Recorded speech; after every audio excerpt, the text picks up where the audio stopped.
Welcome to our channel सीखो और सिखाओ।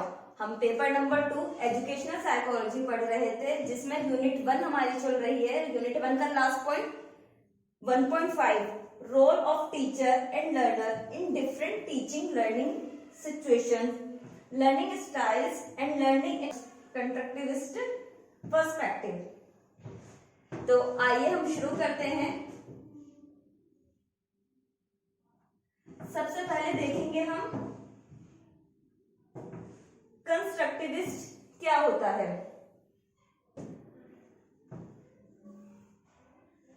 Constructivism is a rather heterogeneous idea, मतलब अलग अलग idea. We invent our own concept and ideas link to what we already know. इसमें हम जो हमारे खुद के कंसेप्ट्स होते हैं, आइडियाज होते हैं, हम उनको क्रिएट करते हैं और किससे लिंक करते हैं, जो हम पहले से ही जानते हैं। This meaning making theory of learning. ये जो थ्योरी है, मेकिंग थ्योरी बनाती है, कौन सी थ्योरी का नाम क्या हो जाता है? Constructivism. Knowledge is constructed by learners through an active mental process of development. इस थ्योरी में क्या होता है, जो लर्नर होता है वो खुद ही अपनी नॉलेज को क्रिएट करता है और इससे उसका मेंटल प्रोसेस होता है। Learners are the builders and creators of meaning knowledge. इसमें जो लर्नर होता है वो अपनी जो उसके आइडियाज होते हैं, कंसेप्ट होते हैं, उनसे अपने जो पहले का जो एक्सपीरियंस होता है उनसे क्रिएट करके अपने न्यू नॉलेज को से उनको लिंक करता है। Definition according to Brader, Araji and Jones 2002, constructivism can be defined as the idea that development of understanding requires the learner to actively engage in meaning making। तो आपने देखा कि मैंने आपको बताया, तो ये जो थ्योरी है ये क्या बनाती है? मेकिंग। क्यों? क्योंकि इसमें बच्चा मेकिंग ही कर रहा है, क्या? अपने आइडियाज से, कंसेप्ट से बना रहा है, अपने नॉलेज को और नॉलेज से, अपने पुराने एक्सपीरियंस वगैरह से अपने न्यू नॉलेज को बना रहा है, उसको लिंक कर रहा है, उसको नई चीज वो अचीव कर रहा है। तो इससे क्या होगा? उस बच्चे का, उस लर्नर का मेंटल प्रोसेस भी डेवलप करेगा। Characteristics of constructive classroom. तो अब हम इसके कैरेक्टरिस्टिक्स देखते हैं। Interaction between teacher student. Teacher और स्टूडेंट के बीच में इंटरेक्शन होना चाहिए, स्टूडेंट और स्टूडेंट के बीच में होना चाहिए। Are equally important the learning process. इस लर्निंग प्रोसेस में टीचर और स्टूडेंट और स्टूडेंट इनके बीच का इंटरेक्शन इंपॉर्टेंट होता है। The roles and responsibilities of a student and fluidly pass back and forth between the two parties, while the teacher is ultimately responsible for creating an environment conducive to learning. Students also share in the responsibilities associated with creating and responding to a learning environment.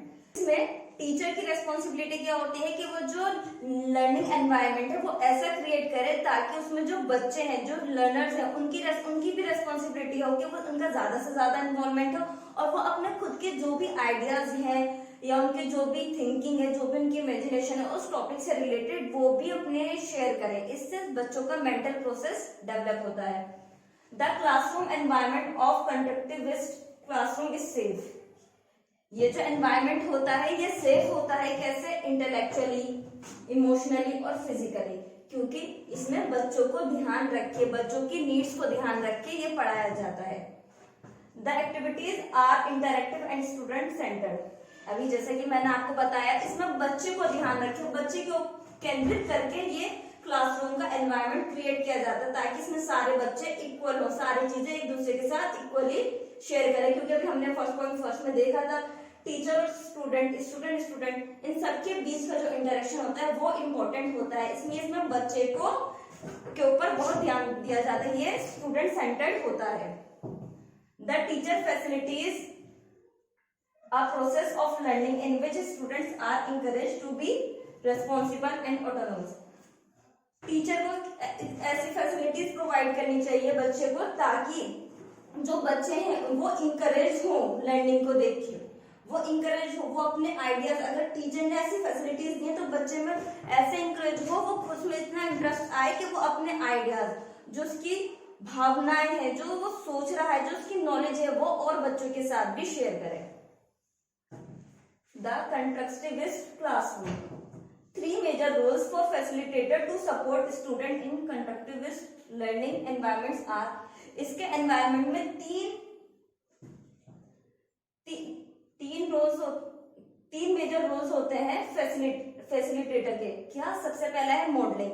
Modelling में जो teacher होता है उसको क्या चाहिए कि वो अगर वो कोई कंसेप्ट ऐसा पढ़ा रहा है, उसका टॉपिक ऐसा है, तो वो उसको एक मॉडल के तरीके से बच्चों को दिखाए, क्योंकि जब बच्चों को मॉडल के तरीके से दिखाई जाती है चीजें, तो जो बच्चों की जो मेंटल थिंकिंग है, मेंटल प्रोसेस जो होगा वो बहुत अच्छे से होगा, वो उससे रिलेटेड काफी सारी चीजें सोच सकता है, उसके माइंड में अलग अलग तरीके के क्वेश्चंस आ सकते हैं जो टीचर से पूछेगा, क्योंकि आप उसको एक मॉडल दिखाएंगे तो बच्चा उसको देख कर उसकी तरफ अट्रैक्ट होगा। तो जो मॉडलिंग की तरीके से जो भी जिसको हम दिखाएंगे तो बच्चा बहुत अच्छे से सीखेगा, उसके जो कॉन्सेप्ट्स हैं, उसके जो डाउट्स हैं वो बहुत अच्छे से क्लियर होंगे, क्योंकि आप उसको एक मॉडल दिखा रहे हैं। क्योंकि आपने देखा है कि हम छोटे बच्चों को भी कुछ चीज सिखाते हैं, तो हम अगर A for एप्पल सिखाते हैं तो हम बच्चे को एप्पल भी दिखाते हैं, बुक में आपने देखा होगा पिक्चर के साथ। तो बच्चे क्या होता है, वो देखता है अच्छा ये एप्पल है, तो वो जो मॉडल है बच्चे को दिख रहा है वो समझ जाता है अच्छे से। तो ऐसे ही अगर हम बड़े बच्चों को भी ऐसे ही दिखाएंगे, उनको अच्छे से मॉडल क्रिएट करके उनके सामने एक्ट करके दिखाएंगे, तो जो बच्चे हैं वो बहुत अच्छे से समझेंगे। कोचिंग, अब हम कैसे कोचिंग दे सकते हैं, जैसे अब हमारे इवेंट्स आते हैं, उनमें हमने जैसे बच्चों के लिए मेडिकल कोचिंग रख दी, तो उसमें क्या बच्चों का इन्वॉल्वमेंट होगा, और बच्चों का अगर हमने बच्चों को हमने कोचिंग दी है मेडिकल से रिलेटेड, तो सारे बच्चों को हम साथ में फीडबैक भी लें, ताकि इसमें हमें पता चले कि हर बच्चा कितना एक्टिव है। इसमें इनमें बच्चों को एक्टिव रखा जाता है। क्यों? क्योंकि बच्चों का मेंटल प्रोसेस, क्योंकि सारे बच्चों का स्टूडेंट और टीचर स्टूडेंट के बीच का इंटरेक्शन इंपॉर्टेंट होता है, तो इसमें अगर हम कोचिंग वगैरह देंगे तो इसमें हम बच्चों का फीडबैक लेते हैं ताकि इंटरेक्शन हो।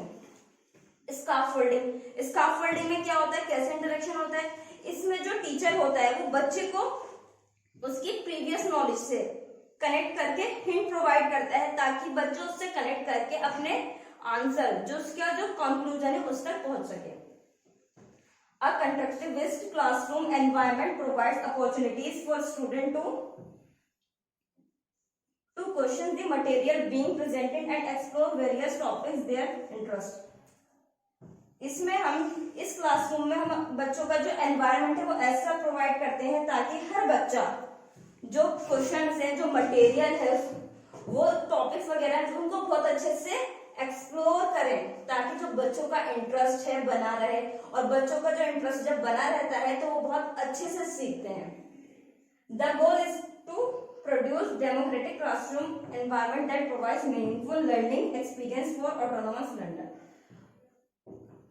अगर हमारा जो क्लासरूम एनवायरनमेंट है वो डेमोक्रेटिक होगा तो बच्चे जो होंगे वो उनका जो एक्सपीरियंस होगा वो बहुत मीनिंगफुल लर्निंग होगा, बहुत अच्छे से जो मीनिंगफुल चीजें सीखेंगे अगर उनका क्लासरूम डेमोक्रेटिक एनवायरनमेंट के अकॉर्डिंग होगा। तो in a constructivist classroom by contrast the teacher and the student share responsibilities and decision making and demonstrate mutual respect.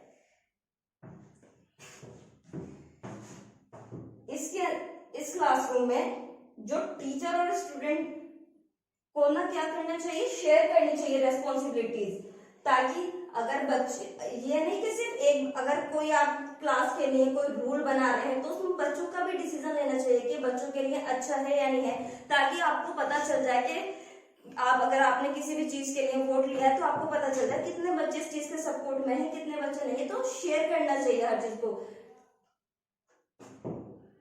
और इससे क्या होगा, जो टीचर और स्टूडेंट के बीच में है म्यूचुअल रिस्पेक्ट भी बनी रहेगी। अब benefits of constructivism in teaching. अब इसके बेनिफिट्स क्या क्या होते हैं। Children learn more and enjoyable learning. जो बच्चे हैं इस वाली लर्निंग को बहुत ज्यादा एंजॉय करते हैं और बहुत अच्छे से इनका इंटरेस्ट बना रहता है। क्यों? क्योंकि ये बच्चों की, ये स्टूडेंट सेंटर्ड होती है, चाइल्ड सेंटर्ड होती है। जब बच्चे को ध्यान रख के ये एनवायरनमेंट क्रिएट किया जाता है तो इसमें बच्चे बहुत ज्यादा इंटरेस्ट लेते हैं और एंजॉय भी करते हैं। प्रमोट डाइवर्जेंट थिंकिंग, इसमें डाइवर्जेंट थिंकिंग को प्रमोट किया जाता है। बच्चे ये नहीं सीख के सिर्फ एक ही टॉपिक से रिलेटेड किसी चीज पे फोकस रहेगा, बच्चे को हर चीज पे उसकी थिंकिंग को, अगर किसी बच्चे को एक टॉपिक समझ में आया लेकिन वो उसको दूसरे टॉपिक से भी रिलेट कर रहा है तो इसमें बच्चों की थिंकिंग को भी प्रमोट किया जाता है। Education work best when it concentrate on thinking and understanding rather than rote learning. ये वाली जो लर्निंग होती है ये बहुत बेस्ट होती है, क्यों? क्योंकि इसमें बच्चों की थिंकिंग पे ध्यान दिया जाता है रोट लर्निंग के अकॉर्डिंग। इसमें रोट लर्निंग जिसे रट्टा कहते हैं उस पर ध्यान नहीं दिया जाता, बच्चों की थिंकिंग के अकॉर्डिंग इस पर ध्यान दिया जाता है। Boost the confidence of learner, इसमें जो स्टूडेंट होता है, लर्नर होता है, उसका जो कॉन्फिडेंट होता है वो बढ़ता है। Engaging the creative instincts develop student abilities to express knowledge through a variety of ways। इसमें बच्चा जो होता है वो अपनी नॉलेज, उसके जितने भी आइडियाज होते हैं उनको अलग अलग तरीकों से एक्सप्रेस करता है। तो उसमें उसके जो मेंटल प्रोसेस है उसका भी डेवलप बहुत अच्छे से होता है। Constructivism gives student ownership of what they learn since learning is based on student. ये बच्चों को ऑनरशिप देता है कि वो उन्होंने लर्न करने की ऑनरशिप देता है, जो उन्होंने पहले से ही उनको पता है उससे कनेक्ट करके। जैसे अगर बच्चे को आप क्या कहते हैं सोलर सिस्टम पढ़ा रहे हैं तो बच्चे को क्या पता होगा, सन मून तो पता होगा, तो आप पहले बच्चों को सन और मून के बारे में बताएंगे, उसके बाद जाके आप सोलर सिस्टम के प्लैनेट्स से कनेक्ट करके आगे की चीजें उन्हें बताएंगे। तो आप उनकी प्रीवियस नॉलेज से कनेक्ट करके उनको उनकी न्यू नॉलेज तक लेके जाएंगे। रोल ऑफ टीचर्स, इसमें टीचर्स का क्या रोल होता है? In the constructivist classroom the teacher role is to prompt and facilitated discussion.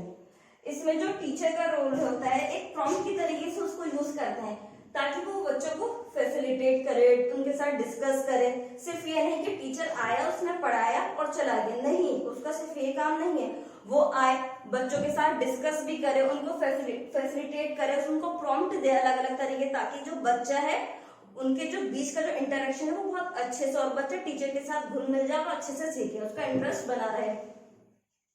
Present task with real world application so that student can contextualise their knowledge easily. अगर teacher बच्चे का जो concept है उनके रियल लाइफ, रियल वर्ल्ड से connect कर देगा तो बच्चा बहुत अच्छे से उसको सीखेगा और उसके लिए सीखना उसको बहुत आसान हो जाएगा, उसकी जो नॉलेज को डेवलप करना, नॉलेज को इंक्रीज करना बहुत इजीली हो जाएगा। Main focus should be on guiding student by asking questions. It will lead them to develop their own conclusion on the subject. इसमें टीचर का मेन फोकस किस पे होता है कि जो बच्चा है वो टीचर से क्वेश्चंस पूछे। अगर वो क्वेश्चंस पूछेगा तो उसके जो भी कंफ्यूजन है, जो भी उसकी कंफ्यूजन है वो क्लियर होगी। जितने ज्यादा वो क्वेश्चन पूछेगा उतनी ज्यादा उसकी जो जितने भी कंफ्यूजन है वो क्लियर होगी उसके उस सब्जेक्ट में। Provide scaffold to bridge the gap between the learners know and what they are being presented with. उनको स्कैफोल्ड प्रोवाइड करना चाहिए। स्कैफोल्ड मतलब अभी मैंने आपको बताया था ये ब्रिज होता है। इसमें क्या करते हैं, जो टीचर होता है वो बच्चों को थोड़ी थोड़ी हिंट देता है ताकि बच्चा उससे कनेक्ट कर करके वो आंसर कर सके। Give assistance so that students are able to consolidate their establish understanding with their new learning. अगर बच्चे को अच्छे से असिस्ट किया जाए, उनको हर चीज बताई जाए तो जो बच्चे हैं वो बहुत अच्छे से उनकी जो अंडरस्टैंडिंग है वो नई चीजों को सीख सकेंगे और जो उनकी अंडरस्टैंडिंग है वो भी डेवलप होगी और उनका जो मेंटल प्रोसेस है वो भी बहुत अच्छे से डेवलप होगा अगर उनको अच्छे से असिस्ट किया जाए, उनको बताया जाए। तो इसी के साथ हमारी वीडियो पूरी होती है। Thank you. आई होप आपको हमारी वीडियो बहुत पसंद आई हो। हमारा चैनल सब्सक्राइब करना ना भूलें जिसका नाम है सीखो और सिखाओ। तो आज हमारे पेपर 2 की यूनिट 1 कंप्लीट हुई। धन्यवाद।